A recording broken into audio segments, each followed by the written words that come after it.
श्री गणेशाय नमः।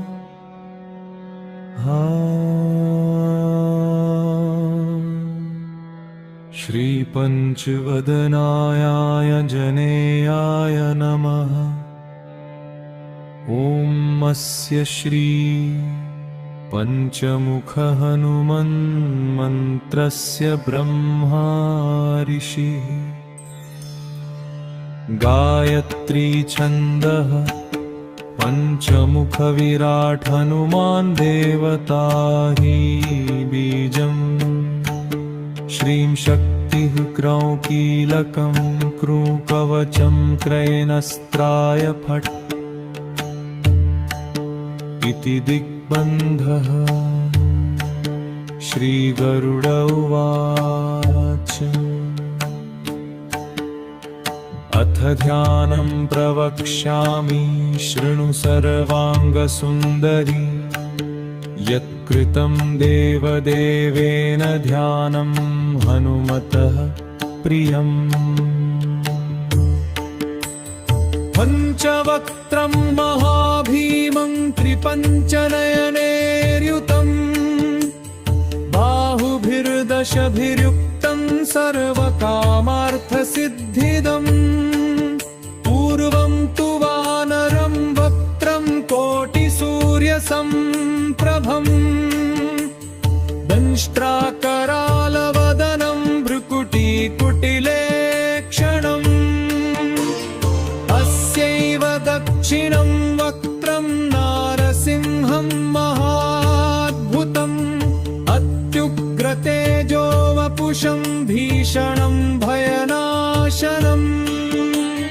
पश्चिमङ्गारुडं वक्त्रं वक्रतुण्डं महाबलं।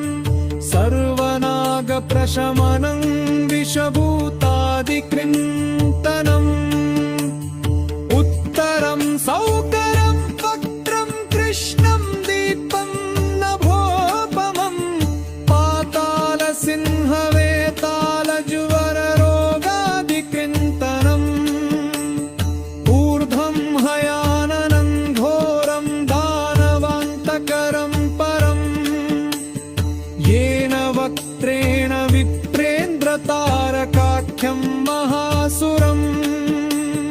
जघान शरणं तत्स्यात् सर्वशत्रुः हरं परम्।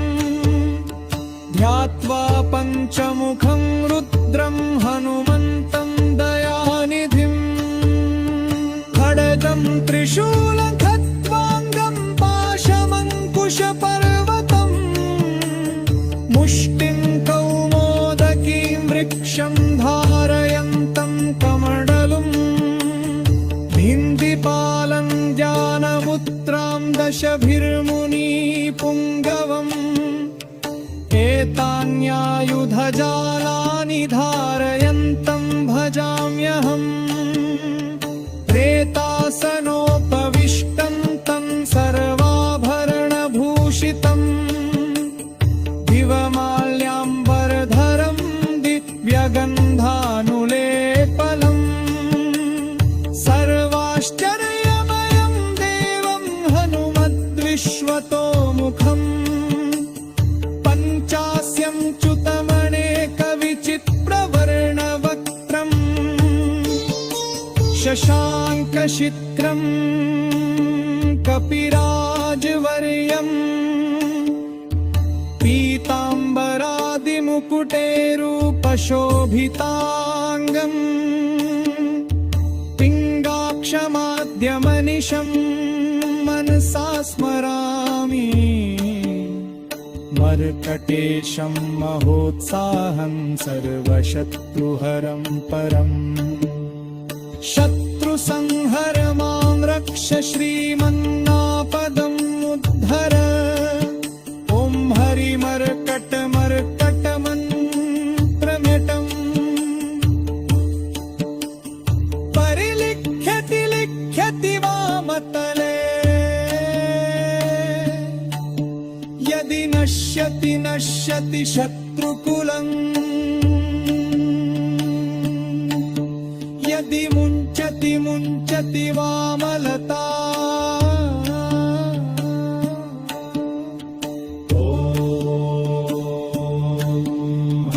हरिमर्काय स्वाहा ॐ नमो भगवते पञ्चवदनाय पूर्वकपिमुखाय सकलशत्रुसंहारकाय स्वाहा ॐ नमो भगवते पञ्चवदनाय दक्षिणमुखाय करालवदनाय नरसिंहाय सकलभूतप्रमथनाय स्वाहा ॐ नमो भगवते पञ्चवदनाय पश्चिममुखाय गरुडाननाय सकलविषहराय स्वाहा ॐ नमो भगवते पञ्चवदनाय उत्तरमुखाय सकलसम्पत्कराय स्वाहा ॐ नमो भगवते पञ्चवदनाय ऊर्ध्वमुखाय देवग्रीवाय सकलजलवशङ्कराय स्वाहा ॐ अस्य श्रीपञ्चमुखहनुमन्मन्त्रस्य श्रीरामचन्द्र ऋषिः अनुष्टुप् छन्दः पञ्चमुखवेड हनुमान् देवता हनुमानिति दीदन् वायुपुत्र इति शक्तहे अञ्जनीसुता इति कीलकम् श्रीरामदूत हनुमत्त सारसिद्धरते जपे लिनयालः इति यशारिकं बिन्दसे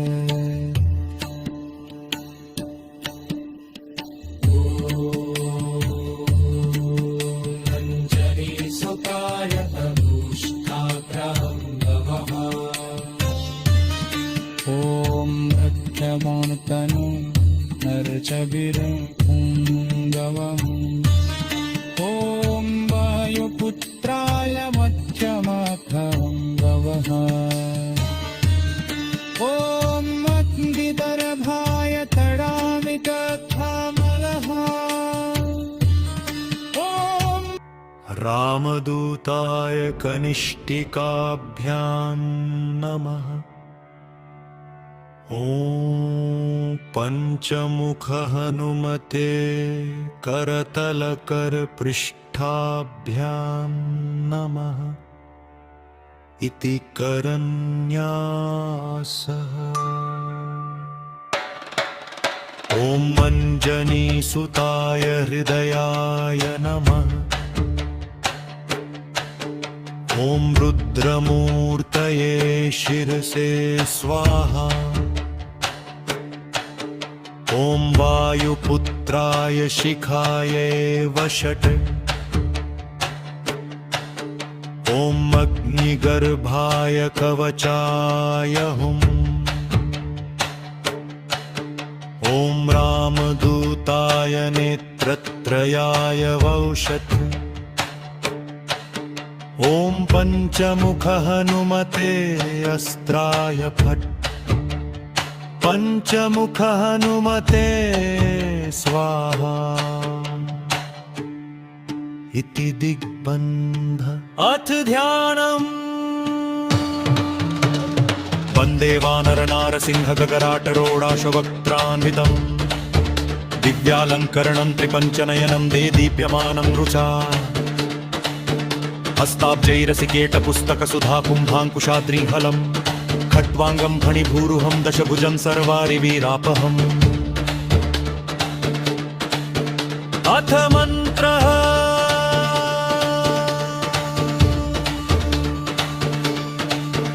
ॐ श्रीरामदूतायाञ्जनेयाय वायुपुत्राय महाबलपराक्रमाय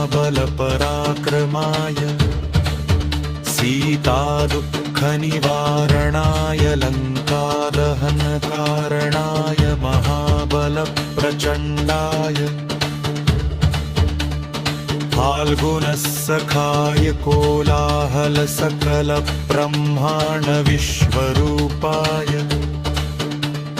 सप्तसमुद्र निर्लङ्घनाय पिङ्गलनयनाय मितविक्रमाय सूर्यबिम्बफलसेवनाय दुष्टनिवारणाय दृष्टिनिरालङ्कृताय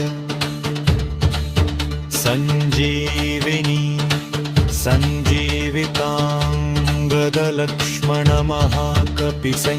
सञ्जीविताङ्गदलक्ष्मणमहाकपिसंज्ञप्राणदाय दशकण्ठविध्वंसनाय रामेष्टाय महाफाल्गुनसखाय सीतासहित रामवरप्रदाय शतप्रयोगागम पञ्चमुखवीर हनुमन्मन्त्रजपे विनियोग ॐ हरिमर्कटमर्कटाय बं बं बं बं बं बं वो षट् स्वाहा ॐ हरिमर्कटमर्कटाय बं बं बं बं बं बं बं स्वाहा ॐ हरिमर्कटमर्कटाय के के के के के मारणाय स्वाहा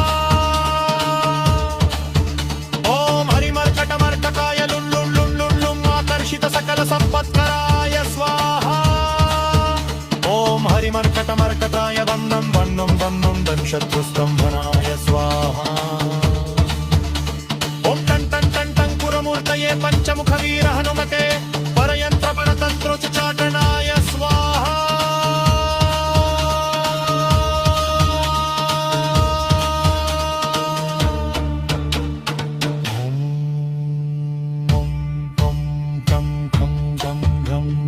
चं झं जं टं फं धं दं दं नं तं तं दं धं नं पं फं बं भं फं ब्रं ब्रं रं शं शं सं हं वीरं क्षं स्वाहा इति दिग्बन्ध ॐ पूर्वकपिमुखाय पञ्चमुख हनुमते तं तं तं तं सकलशत्रुसंहरणाय स्वाहा ॐ दक्षिणमुखाय पञ्चमुख हनुमते करालवदनाय नरसिंहाय ॐ रां ह्रीं ह्रें ह्रें ह्रों ह्र सकलभूतप्रेतदमनाय स्वाहा ॐ पश्चिममुखाय गरुडाननाय पञ्चमुख हनुमते मं मं मं मं मं सकलविषहराय स्वाहा ॐ उत्तरमुखायादिवराहाय लल्लं लल्लं लं नृसिंहाय नीलकण्ठमूर्तये पञ्चमुख हनुमते स्वाहा ॐ अञ्जनीसुताय वायुपुत्राय महाबलाय सीताशोकनिवारणाय श्रीरामचन्द्रकृपापादुकाय महावीर्यप्रमथनाय ब्रह्मार्दनाथाय दामदाय तनूर्मुदीरवनुनते स्वाहा भूतं प्रेतपिशाचं तं भरञ्च शाकिनीरादिन्यकंशर्ते परयन्त्रपरतन्त्रोच्चाटनाय स्वाहा शिबिरं तयोच्चितनिर्वारकाय पञ्चमुखवीरं भर्गे श्रीरामचक्रवरप्रसादाय व्यक्तत्यस्तं स्वाहा हितं कवचं गतिपातु नः तवचं पुपेत्करहं हितमायं तपश्चक्रं सर्वशत्रुनिवारणम्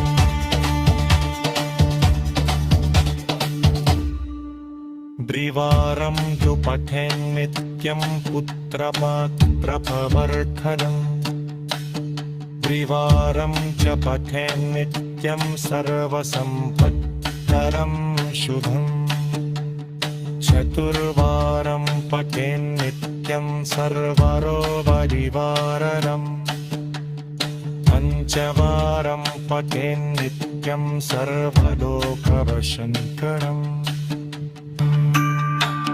सप्तवारं पठेन्नित्यं सर्वकामार्थसिद्धिदं नववारं पठेन्नित्यं सर्वैश्वर्यप्रदायकम् अष्टवारं पठेन्नित्यं सर्व सर्वसौभाग्यदायकम् नववारं पठेन्नित्यं सर्वैश्वर्यप्रदायकम् दशवारं च पठेन्नित्यं त्रैलोक्यज्ञानदर्शनम् एकादशं पठेन्नित्यं सर्वसिद्धिं लभेन्नरः श्रीपञ्चमुखी हनुमत्कवच समाप्तम्